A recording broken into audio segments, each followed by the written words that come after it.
Hi all, അസ്സലാമലൈക്കും. Welcome back to Silna's kitchen. ഇന്നത്തെ recipe നല്ലൊരു വെറൈറ്റി ടേസ്റ്റി ആയിട്ടുള്ള അടിപൊളി റൊട്ടി റെസിപ്പിയാണ്. പൊറോട്ടയെക്കാളും ഇരട്ടി രുചിയായിട്ടുള്ള നല്ല സോഫ്റ്റ് ആയിട്ടുള്ള പഞ്ഞ് പോലെ ഒരു അടിപൊളി റൊട്ടി റെസിപ്പിയാണ്. എത്ര കഴിച്ചാലും മടുക്കയില്ല. ഏത് കറികളുടെ കൂടെ വേണമെങ്കിലും കഴിക്കാവുന്നതാണ്. പൊറോട്ടയൊക്കെ കഴിച്ച് മടുത്തവർ ഇതുപോലെ ഒന്ന് ചെയ്ത് നോക്കുക. എന്തായാലും നിങ്ങൾക്ക് എല്ലാവർക്കും ഇഷ്ടാവും. ഇറച്ചിക്കറികളുടെ കൂടെയോ മുട്ടക്കറിയുടെ കൂടെയോ കടലക്കറിയുടെ കൂടെയോ വെജിറ്റബിൾസ് കറിയുടെ കൂടെയോ അങ്ങനെ മറ്റെന്ത് കറികളുടെ കൂടെ വേണമെങ്കിലും കഴിക്കാവുന്നതാണ്. നല്ല ടേസ്റ്റിയാണ്. അപ്പോൾ ഇതെങ്ങനെയാണ് തയ്യാറാക്കുന്നതെന്ന് നോക്കാം. ഇതിനായി ആദ്യം തന്നെ ഒരു ബൗൾ എടുത്തിട്ട് അതിലേക്ക് ഞാൻ മൈദയാണ് ഇട്ട് കൊടുക്കുന്നത്. മൈദക്ക് പകരം ഗോതമ്പ് പൊടിയിൽ ചെയ്താൽ മതി എന്നുള്ളവർക്ക് അങ്ങനെയും ചെയ്യാം. അതല്ല മൈദയും ഗോതമ്പും കൂടെ കലർത്തിയിട്ടാണ് ചെയ്യുന്നതെങ്കിൽ അങ്ങനെയും ചെയ്യാം. 250 ml കപ്പിന്റെ അളവിൽ 2 കപ്പ് മൈദ ഇട്ട് കൊടുത്തിട്ടുണ്ട്. ഇനി ഇതിലേക്ക് ആവശ്യത്തിനുള്ള ഉപ്പ് ഇട്ട് കൊടുക്കാം. ഇനി ഇതിലേക്ക് പഞ്ചസാരയാണ് ഇട്ട് കൊടുക്കുന്നത്. ഇത് ചെറിയൊരു സ്പൂൺ ആയതുകൊണ്ട് 2 സ്പൂൺ അളവിൽ പഞ്ചസാര ഇട്ട് കൊടുത്തിട്ടുണ്ട്. അതിന്റെ കൂടെ തന്നെ ഇത് നന്നായിട്ട് സോഫ്റ്റ് ആയിട്ട് കിട്ടാനായിട്ട് ഒരു നുള്ളു സോഡാപ്പൊടിയും 1 സ്പൂൺ അളവിൽ ഈസ്റ്റും ഇട്ട് കൊടുക്കുന്നുണ്ട്. ഇനി ഒരു 3 ടേബിൾ സ്പൂൺ അളവിൽ പാൽപ്പൊടി ഇട്ട് കൊടുക്കാം. ഇത് സ്കിപ്പ് ചെയ്യരുത്. ഈ ഒരു റൊട്ടിക്ക് നമ്മൾ ഇങ്ങനെയാണ് ചെയ്തെടുക്കുന്നത്. അതുപോലെ തന്നെ പഞ്ചസാര ഇട്ട് കൊടുക്കുമ്പോൾ മധുരമൊന്നും ഉണ്ടാവുമൊന്നുമില്ല. നമുക്ക് ഈ ഒരു റൊട്ടിക്ക് അവിടെ ഇവിടെയൊക്കെ ആയിട്ട് ബ്രൗൺ കളർ കിട്ടാനാണ് ഇട്ട് കൊടുത്തിട്ടുള്ളത്. ഇനി ഈ ഒരു റൊട്ടിക്ക് നല്ലൊരു മണത്തിന് വേണ്ടിയിട്ട് 1.25 സ്പൂൺ അളവിൽ നെയ്യ് ഒഴിച്ചു കൊടുക്കുന്നുണ്ട്.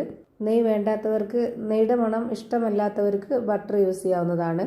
ഇനി ഇതിലേക്ക് നമ്മൾ പാലാണ് ഒഴിച്ചു കൊടുക്കുന്നത്. പാൽ വെച്ചിട്ടാണ് ഇത് കുഴച്ചെടുക്കുന്നത്. 250 ml കപ്പിന്റെ അളവിൽ 1 കപ്പ് നിറയെ നല്ല കട്ടിയായിട്ടുള്ള പശുവിൻ പാല് ഒഴിച്ചു കൊടുത്തിട്ടുണ്ട്. ഇനി നമ്മൾ സാധാരണ റൊട്ടിക്കും പൊറോട്ടയ്ക്കൊക്കെ വേണ്ടി കുഴച്ചെടുക്കുന്ന അതേപോലെ തന്നെ ഇത് നന്നായിട്ടൊന്ന് കുഴച്ചെടുക്കാം. ഈ വീഡിയോസ് കണ്ടുകൊണ്ടിരിക്കുമ്പോൾ തന്നെ സിൽനാസ് കിച്ചൺ ചാനൽ ആദ്യമായിട്ട് കാണുന്നവരാണെങ്കിൽ പ്ലീസ് ഒന്ന് സബ്സ്ക്രൈബ് ചെയ്തേക്കണേ.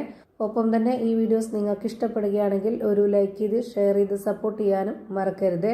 ഇത് കുഴച്ചോണ്ടിരിക്കുമ്പോൾ തന്നെ ഒട്ടിപ്പിടിക്കുന്ന ആ ഒരു പരുവം വരുമ്പോൾ ഇതിലേക്ക് ഓയിൽ ഒഴിച്ചു കൊടുക്കാം. അതുപോലെ ഞാനിവിടെ 2-3 തവണയായിട്ട് ഇതുപോലെ ഓയിൽ ഒഴിച്ചു കൊടുത്തിട്ടാണ് നന്നായിട്ട് കുഴച്ചെടുത്തിട്ടുള്ളത്. പൊറോട്ടയ്ക്കൊക്കെ ഉണ്ടാകുന്ന അത്രയും തന്നെ ഓയിൽ ഇതിലേക്ക് വേണ്ട. ഇപ്പോൾ മാവ് ഇവിടെ നല്ല പോലെ കുഴച്ചെടുത്തിട്ടുണ്ട്. ഇനി ഞാനൊരു ബൗളിലേക്ക് മാറ്റിയിട്ട് ഇതൊന്ന് കട്ടാക്കി എടുക്കുന്നുണ്ട്. കട്ട് ചെയ്തെടുത്തതിന് ശേഷം ഇത് നമുക്ക് ഓരോ ബോൾസ് ആക്കി മാറ്റാം. ഇതുപോലെ ഈ ഒരു വലിപ്പത്തിലാണ് ഞാനിവിടെ തയ്യാറാക്കി എടുത്തിട്ടുള്ളത്. ഈ കട്ട് ചെയ്തെടുത്ത മാവ് മുഴുവനും ഇതുപോലെ ബോൾ ഷേപ്പിലാക്കി മാറ്റുന്നുണ്ട്. ഈ മാവ് നമുക്ക് പൊറോട്ടയ്ക്കൊക്കെ വെക്കുന്ന പോലെ റെസ്റ്റ് ചെയ്യാനായിട്ട് വെച്ചിരിക്കേണ്ട ആവശ്യമൊന്നുമില്ല. അപ്പോൾ ഒന്നുകൂടി മാവ് നല്ല ലൂസായിട്ട് ഇതിൻ്റെ പരുവം തെറ്റും.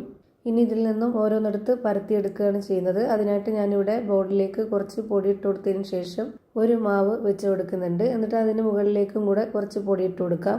എങ്കിലാണ് നമുക്ക് ഒട്ടിപ്പിടിക്കാതെ നല്ല സ്മൂത്തായിട്ട് പരത്തിയെടുക്കാൻ പറ്റുള്ളൂ.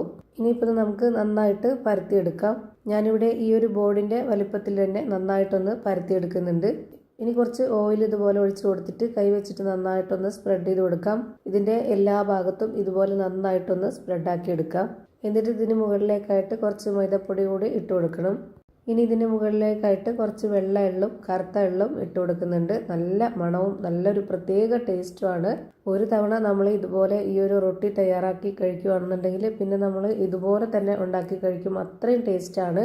ഇനി ഇതിലേക്ക് കുറച്ച് പച്ചമുളകിൻ്റെ മണം കൂടെ കിട്ടാൻ വേണ്ടിയിട്ട് ചെറുതായിട്ടൊന്ന് കട്ട് ചെയ്തിട്ട് ഇതിലേക്ക് ഇട്ട് കൊടുക്കുന്നുണ്ട്. എന്നിട്ട് ഈ മാവിൻ്റെ ഈ ഒരു അറ്റത്ത് നിന്ന് ഇതുപോലെ നന്നായിട്ടൊന്ന് റോൾ ചെയ്തെടുക്കാം. റോൾ ചെയ്തെടുത്ത മാവിനെ ചെറുതായിട്ടൊന്ന് പ്രസ് ചെയ്ത് കൊടുത്തിട്ട് അതിന് മുകളിലേക്കും കൂടെ കുറച്ച് ഓയിൽ ഒഴിച്ച് കൊടുത്തിട്ട് കുറച്ച് മൈദാപ്പൊടിയും കൂടെ ഇട്ട് കൊടുക്കുക. എന്നിട്ട് ഇതുപോലെ ഒന്നുകൂടി റോൾ ചെയ്തെടുക്കുന്നുണ്ട്. നമ്മുടെ ഈ ഒരു റൊട്ടി നല്ല ലെയറോട് കൂടി കിട്ടാനാണ് ഇങ്ങനെ ചെയ്യുന്നത്. ഇതുപോലെ എടുത്ത ശേഷം ഇനി ഇതിന് മുകളിലേക്കായിട്ട് കുറച്ചുകൂടി മൈദപ്പൊടി ഇട്ട് കൊടുക്കുക. തിരിച്ചും മറിച്ചും ഇട്ട് കൊടുത്തിട്ട് ഇതുപോലെ കൈകൊണ്ടൊന്ന് പ്രസ് ചെയ്ത് കൊടുത്തതിന് ശേഷം ഇതുപോലെ ഒന്നുകൂടി നന്നായിട്ടൊന്ന് പരത്തിയെടുക്കാം. ഇനി നമുക്ക് എത്ര വലിപ്പത്തിലാണോ ഈ ഒരു റൊട്ടി തയ്യാറാക്കേണ്ടത് ആ ഒരു വലിപ്പത്തിൽ നമുക്ക് അത്യാവശ്യം ഒരു മീഡിയം വലിപ്പത്തിൽ പരത്തിയെടുക്കാം. ഞാനിവിടെ സാധാരണ റൊട്ടി പൊറോട്ടയുടെ ഒക്കെ ആ ഒരു ഷേപ്പിലും വലിപ്പത്തിലാണ് പരത്തിയെടുത്തിട്ടുള്ളത്. ഇനി നമുക്ക് ഇതൊന്ന് റെഡിയാക്കി എടുക്കാനായിട്ട് സ്റ്റവിലേക്ക് ഒരു പാൻ വെച്ച് കൊടുത്തിട്ടുണ്ട്. ഫ്ലെയിം ഓൺ ആക്കിയതിന് ശേഷം പാൻ ഒന്ന് നന്നായിട്ട് ചൂടായിട്ട് വരുമ്പോൾ അതിലേക്ക് കുറച്ച് ഓയിൽ ഒഴിച്ചു കൊടുത്തതിന് ശേഷം ഇതിൽ നിന്ന് ഒരെണ്ണം ഇട്ട് കൊടുക്കാം. ഇതുപോലെ തന്നെ എല്ലാം പരത്തിയെടുത്ത ഒരു പാത്രത്തിലേക്ക് മാറ്റിയിട്ടുണ്ട്. ഇനി ഇതിന് മുകളിലേക്കായിട്ട് കുറച്ചുകൂടി ഓയിൽ ഒഴിച്ചു കൊടുക്കുന്നുണ്ട്. ഇനി ഇത് നന്നായിട്ടൊന്ന് വെന്ത് കിട്ടണം. അതിനായിട്ട് ഒരു മീഡിയം ഫ്ലെയിമിൻ്റെയും ലോ ഫ്ലെയിമിൻ്റെയും ഇടയ്ക്കുള്ള ഫ്ലെയിമിലാണ് വെച്ച് കൊടുത്തിട്ടുള്ളത്. അതുപോലെ തന്നെ തിരിച്ചും മറിച്ചൊക്കെ ഓയിൽ ഒഴിച്ച് കൊടുത്തിട്ടാണ് നമ്മളിത് ചുട്ടെടുക്കുന്നത്. നല്ല ടേസ്റ്റും നല്ലൊരു പ്രത്യേക മണമൊക്കെയാണ് ഇതിന്. എണ്ണയില്ലാതെയും ഇത് ചുട്ടെടുക്കാം. പക്ഷേങ്കിൽ ഏറ്റവും കൂടുതൽ ടേസ്റ്റ് എണ്ണ ഒഴിച്ചിട്ട് ചുട്ടെടുക്കുമ്പോൾ തന്നെയാണ്. എങ്കിലേ നമ്മളിത് അടിച്ചെടുക്കുമ്പോഴും നല്ല ലെയറോട് കൂടി കിട്ടുള്ളൂ. ഞാനിപ്പോൾ ഇവിടെ 2 സൈഡും നന്നായിട്ട് വേവിച്ചെടുത്തിട്ടുണ്ട്. ഇനി ഇത് വേറൊരു പാത്രത്തിലേക്ക് മാറ്റാം. ഇതേപോലെ തന്നെ ബാക്കിയുള്ള എല്ലാ മാവും ചുട്ടെടുത്തിട്ട് ഒരു പാത്രത്തിലേക്ക് മാറ്റിയിട്ടുണ്ട്. ഇനി ഇതെല്ലാം ചൂടോടുകൂടി തന്നെ ഒരു കൗണ്ടർ ടോപ്പിലേക്ക് ഇട്ടിട്ട് നന്നായിട്ടൊന്ന് അടിച്ചെടുക്കാം. പൊറോട്ടയ്ക്കൊക്കെ അടിച്ചെടുക്കുന്ന അതേപോലെ തന്നെ ഒന്ന് അടിച്ചെടുത്താൽ മതി. ഇപ്പോൾ നല്ല ടേസ്റ്റി ആയിട്ടുള്ള നല്ല സോഫ്റ്റ് ആയിട്ടുള്ള പഞ്ഞ് പോലെ ഒരു അടിപൊളി റൊട്ടി റെസിപ്പി റെഡി ആയിട്ടുണ്ട്. ഇറച്ചിക്കറികളുടെ കൂടെയോ മുട്ടക്കറികളുടെ കൂടെയോ അതുപോലെ തന്നെ നമുക്ക് കടലക്കറിയുടെ കൂടെയോ എന്തിൻ്റെ കൂടെ വേണമെങ്കിലും കഴിക്കാവുന്നതാണ്. നല്ല ടേസ്റ്റാണ്.